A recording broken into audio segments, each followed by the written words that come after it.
In a world submerged in almost total chaos, people live in a state of despair, devoid of hope for the future. The government even distributes free pills that can end one's life. The reason for this bleak state of affairs is the fact that all people have become infertile, resulting in no children in the world. This scenario is depicted in the 2006 movie titled Children of Men, directed by Alfonso Cuarón. The movie exemplifies how miserable the world would be without children. Its central concept revolves around the notion of hope, which appears to be lost. You might have heard that overpopulation is a major concern, but actually, the opposite is true. One major issue that well-developed countries are facing right now is a decline of a population and a shift in age composition. In those countries, birth rate is lower than the replacement rate, meaning their population is shrinking. This leads to more elderly people and fewer young people in the population. As a result, there are fewer people working and more people that depend on pensions and healthcare.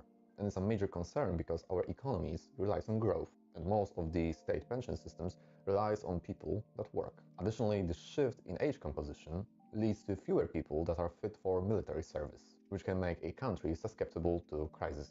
Roughly stating, our economies to run efficiently and smoothly needs people that work. And there are, of course, many different reasons that are responsible for this demographic decline.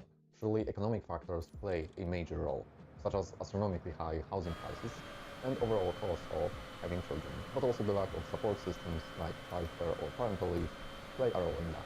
Food rations also contribute, with fewer people prioritizing starting families due to changing social norms and lifestyle preferences. Lifestyles promoted in the social media usually are not compatible with having children.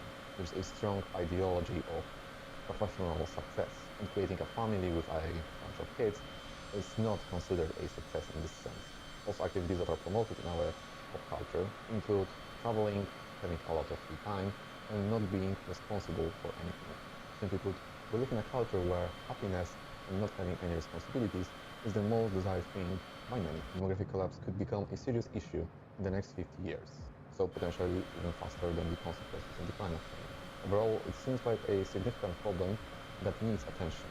Yet, in today's philosophy, there is an idea that having children is unethical. This idea is referred to as anti-natalism. At first glance, it seems like a childish idea, but there are some arguments that are worth considering. Anti-natalism is a philosophical position that views bringing new life to the world negatively. Anti-natalists argue that people should refrain from procreation because it is morally wrong to bring new human beings into existence. The fact is that this perspective is gaining traction among the people that view life negatively. It presents an objective possibility to view life as something evil, which is why individuals that are depressed, generally unhappy, and people that don't see any meaning to life tends to be proponents of anti-natalism. The advocates of that view in general claim that life is something not worth living. Importantly, this forms a crucial premise in the anti-natalist. This view is epitomized by David Benatar, a South African philosopher that authored a book called Better Never Have Been. He argues that it is preferable never to have been born, and that coming into existence is always a significant crime. Benatar claims that the quality of life is generally negative, and to avoid suffering, one should avoid existence. And as newborn people will be sentenced to misery, according to Benatar, it's moral evil to bring them to life. So let's now see two arguments that are used by anti-natalists. First one involves climate change. Bringing more people into the world contributes to the increase of carbon emissions and resource consumption. Each additional person adds the demand for food, energy, and other resources. By refraining from procreation, individuals can reduce their carbon footprint and lessen the strain on the environment. But the main argument centers around suffering.